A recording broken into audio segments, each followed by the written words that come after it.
এই রমজানে একটি নামাজের কথা বলবো, শত কষ্ট হলেও এই নামাজটা আপনি ছাড়বেন না, একবার হলেও এই নামাজটা আপনি পড়বেন। নবীজি এই নামাজের এত গুরুত্ব দিতেন, নবীজি বলেছেন জীবনে একবার হলেও তুমি এই নামাজটা পড়বে। এই হাদিসটি ইবনে মাজাহ শরীফের, তিরমিজি শরীফের এবং আবু দাউদ শরীফের 1297 নম্বর হাদিসের মধ্যে এই হাদিসটা বর্ণনা হয়েছে এই নামাজের কথা। নবীজি তার চাচা আব্বাস রাদিয়াল্লাহু তাআলা আনহুকে ডাক দিয়ে বলেন, চাচা আমি আপনাকে এমন একটি নামাজের কথা বলছি, এই নামাজটা আপনি প্রতিদিন একবার হলেও আপনি আদায় করবেন। চাচা যদি প্রতিদিন সম্ভব না হয়, অন্তত সপ্তাহে একবার হলেও আপনি নামাজটা পড়বেন।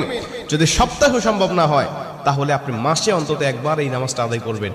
চাচা যদি মাসেও আপনার পক্ষে কষ্টকর হয়ে যায়, বছরে একবার পড়বেন। যদি বছরেও না পারেন, জীবদ্দশায় অন্তত একবার হলেও নামাজটা পড়বেন। কারণ এই নামাজটা এত পাওয়ারফুল নামাজ।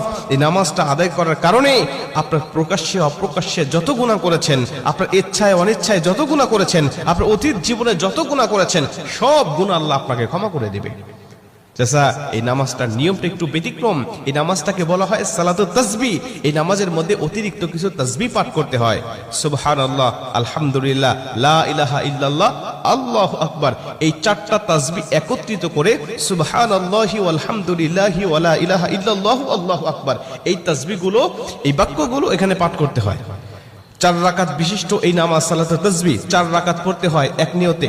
4 রাকাত নামাজে প্রতি রাকাতে 75 বার করে করে মোট 300 বার এই তাসবিহটা পাঠ করতে হয়।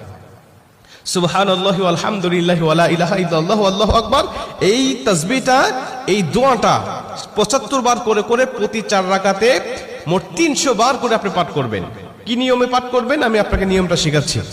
আবু দাউদ শরীফের 1297 নম্বর হাদিসের মধ্যে যে নিয়মটা এসেছে, আমি এই নিয়মটা আপনাকে শেখাচ্ছি। আমাদের সমাজে আর বেশ কিছু মানুষ বেশ কিছু নিয়ম বলে, কিন্তু আমি আপনাকে হাদিস থেকে সরাসরি নিয়মটা জানাচ্ছি। এটা আপনি রেকর্ড করে নেন, খাতা কলম থাকলে লিখে নেন। প্রয়োজনে এটা যেহেতু সোশ্যাল মিডিয়াতে যাবে, ফেসবুক ইউটিউবে যাবে, এটা আপনি সেভ করে নিজ আইডিতে শেয়ার করে রেখে দিবেন, যাতে আপনিও শিখতে পারেন, অন্য মানুষকে শিখাতে পারেন। আপনার শিখানোর কারণে কেউ যদি নামাজটা আদায় করতে পারে, ও যে সওয়াবটা অর্জন করবে, সওয়াবের একটা অংশ আল্লাহ আপনার আমলনামায়ও দান করবে।